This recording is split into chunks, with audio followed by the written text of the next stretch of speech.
Right. All right. You want to get ready to go?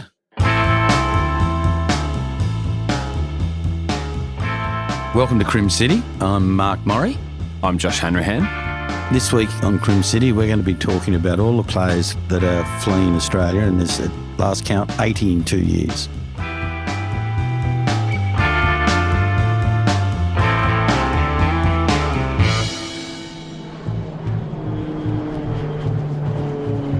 Today, there have been some developments in the underworld, as there always are, but this is the fact that players are now starting to piss off overseas because they're a bit worried about two things.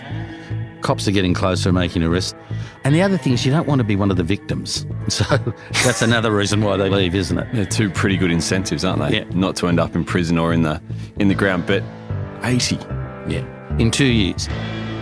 20 key The cops shot describe callers. them as significant players. Yeah. You know, and we're talking about the Raptor Alameddine. Who police have alleged in court is the leader of the Alameddine crime clan, although he's never been charged or convicted of that. You know, left the country On a plane. legally. Yep. The same goes for the latest guy to leave, Moz Alameddine. He's been named in court documents as being heavily involved in the Alameddine crime family and a Comanchero associate, but no serious charges ever brought against him. Moz Alameddine, many people mistakenly think is part of the Alameddine crime family. It's a fair mistake to make Yeah. because of the surname. It's spelled exactly the same. It confused us initially too when people, started talking about him. Confused you. But this isn't something new. It's a big deal at the minute, but this has been going on. The numbers are enormous. The numbers are out of control. Moz and a lot of these guys left quite legitimately. Nothing keeping them here. Nothing except for the fact that they know the cops are closing in. What I'm a little bit more surprised about is like the guys who are actually wanted, who know that there are warrants, they don't have the imagination of some of the old guys. Like faking your death. That's a really... Who did that? Well, a guy called Robert D. Heredia, who I wrote a book about, which not many people have bought. So that's why I can tell everyone about it. What's that book called? Hate Mail. Yeah. The best thing about the podcast is still no one will have to buy it. That's right. So D. Heredia at the time was working as like an upmarket salesman on Fox TV in the very new days, but he's also allegedly in a murkier part of the world, involved in some of Sydney's underworld. So he was accused of sending a parcel bomb to a penthouse bet called Simone Starr. Now, she was going out with a person called Brett Boyd, who was very paranoid that people were after him. And the suggestion was that it was addressed to her and he would relax and he would pick it up. He picks it up, blows off his eye and his thumb. So anyway, they trace it back and he gets charged with blowing this guy's bits and pieces off, trying to kill him. While he's on bail, allegedly he's shot in the shoulder.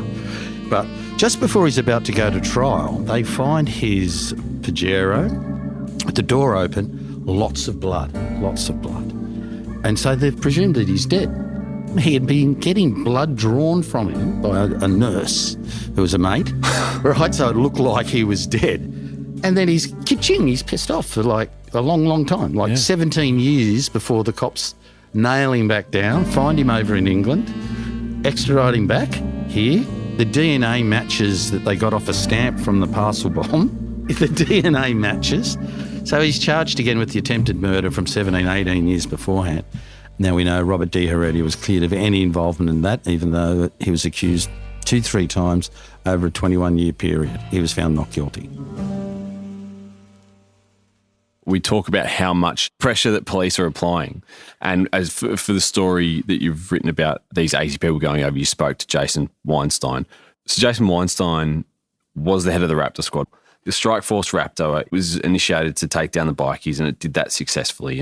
And since then has essentially been employed to take down any kind of criminal just through almost sheer force. Raptor push it to the limit. Yep. They get in their faces. Mm-hmm. Who was the one that put their hand out? Yeah, on a nice summer's day, you've got your hand out the window feeling the breeze through your hand, pulled over and charged, and before the courts you go. That is how seriously they take their job. And that disruption constantly.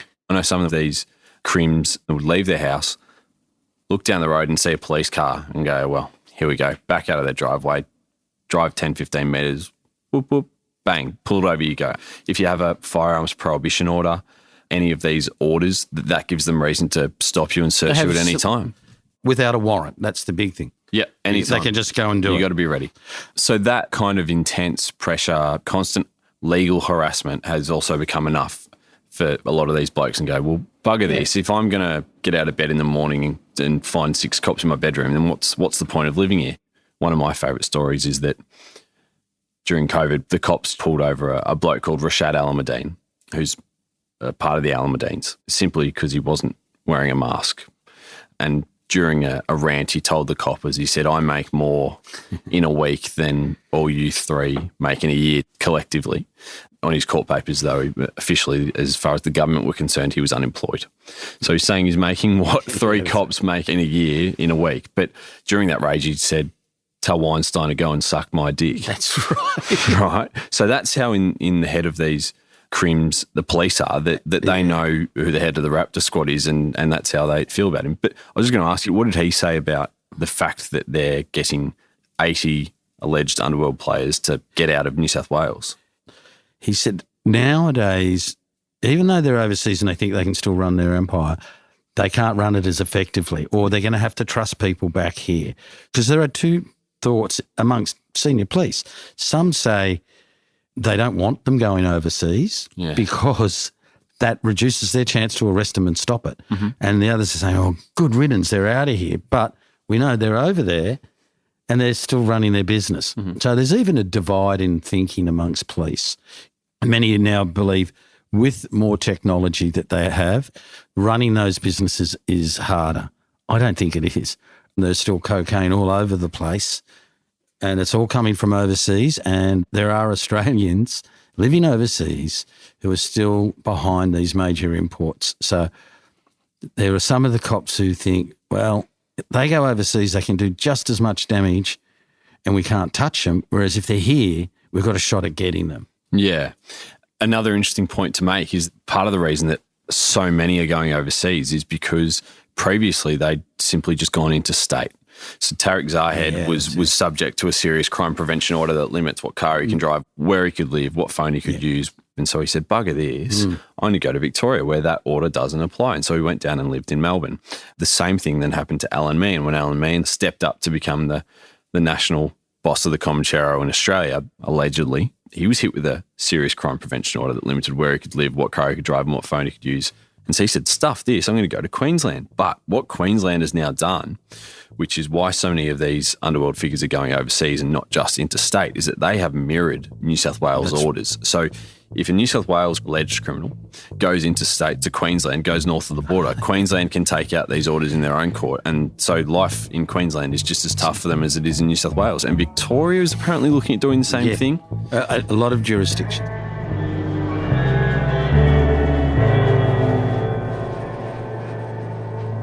These guys now are just taking off.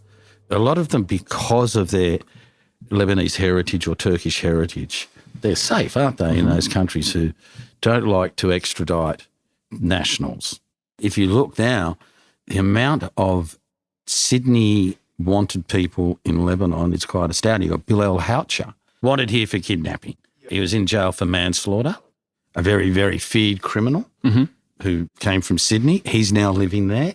We have Rafat's over there, another guy called George Dibb. George Dibb is on what's called the Australian Prioritised Organised Target list, which means he's wanted by Australian authorities for involvement in alleged crimes. At the moment, there's nothing to suggest that he is an alleged criminal.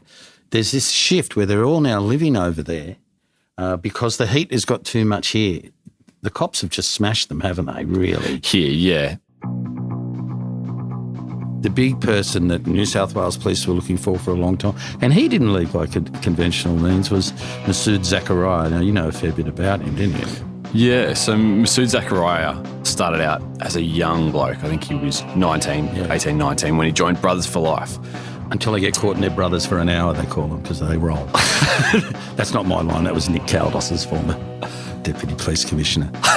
He said that at a press conference. He's braver than me. So Moz Zachariah joins Brothers for Life as a young bloke, and there's a massive war between the internal chapters of Brothers for Life, which was really the beginning of the Hamsey family's standing in Sydney. And for another time, we'll go into the players. But anyway, Zachariah was part of that crew, wasn't he? Yeah, and so much so that one day his house got shot up and a young woman who was at the house got shot. Anyway, fast forward less than a decade.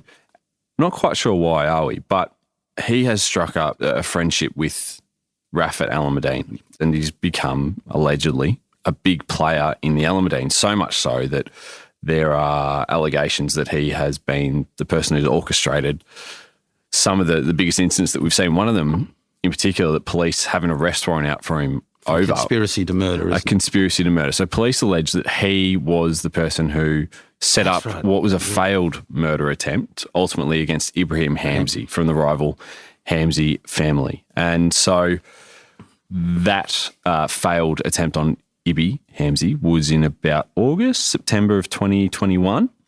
His brother Bilal Hamsey had been killed just a few months earlier, and police were investigating everything that was going on. It came to the end of 2021. It was early December, and we began to hear whispers that there were big arrests coming up. Massive operation. Yeah. But obviously something went wrong, because when they arrested alleged Alameddine lieutenants, soldiers, or whatever you want to call them, they knocked on the door with a very big hammer. In fact, they broke down the door. Yes. Of this Zachariah.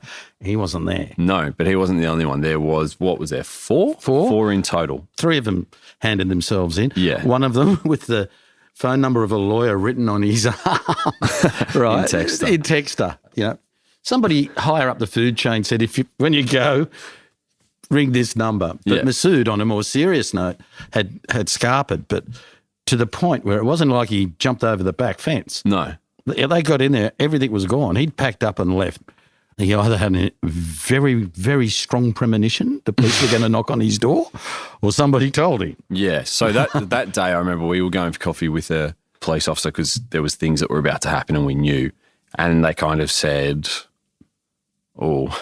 things haven't gone as we planned. And we said, what do you mean? I said, well, we knocked on 4 doors and those 4 blokes went home. And so there was Moz Zachariah, there was Ali Yunus, who's, the really popular rapper, A-Horn Show. And as we speak, is now in Lebanon. He is. After he's had some charges against him that have been either dropped or settled. No, they're finished, yep. And then there was also a bloke called John Ray Basari, who's over there at the minute with him. And another Alameddine lieutenant who's had some issues, legal issues, and have been dealt with. He's now no longer finished in the courts. Yeah, he's overseas no longer, we go. Shopping in banks now. Yeah, the last bloke was a guy called Joseph Vokai. And so when this happened, I called a bloke called Abdul Sadiq, who represented Ali Yunus, and I thought he might be doing it again, and called him, and he said he's not overseas. He's just on a holiday in regional New South Wales. He'll be back today. If not tomorrow, he'll hand himself into police. Sure thing, next morning, handed himself in. John Ray Basari, Joseph Vokai, and Moz Zachariah, however, they didn't hand themselves in the next day. And so it went on, and police began to make appeals saying, if you see these guys, let us know, there's arrest warrants.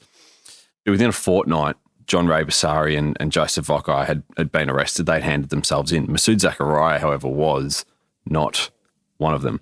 So that was in December 2021. I reckon it would have been about February or March 2022.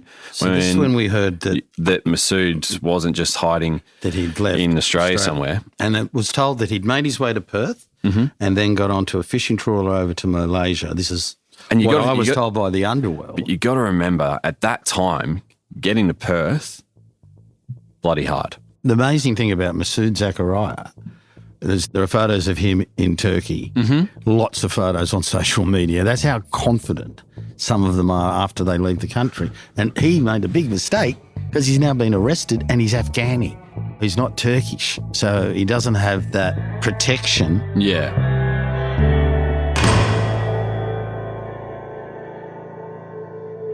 There was a text sent to all major drug players in Australia, which came round about the time of COVID and dropping prices. And the veracity of that, it was double-checked a couple of times with other crims. It read, to everyone works in New South Wales, and excuse the grammar here, we have wrote a text in past due to prices dropping. This is warning to everyone landing work and screwing prices in Oz. Commission will go after families, drivers, storages, TT, legit businesses. Play ball and keep prices high, and don't make mistake and ruin your lives. That's probably not a text you'd want to receive. No. In the past, we've seen a couple of major players go overseas and still seem to run. Alleged head of the Hells Angels, Angelo Pandelli, right, who used to have a nice apartment at Piermont. He is now living overseas and is still considered a major figure in the Hells Angels. Again, with no charges outstanding, no convictions here. We also had Eric the Wolf, yes, who was the head of the Lone Wolf, who went to Turkey when police were getting very close here to arresting him, and massive amounts of drug importations into Australia via overseas, via these encrypted apps, Cypher and Stealth. So it's not an impediment. No. So and that's why these guys, when they think the police are closing in, or they just want to be able to spend their money without being pulled over, say, well, let's go overseas and we'll still run it.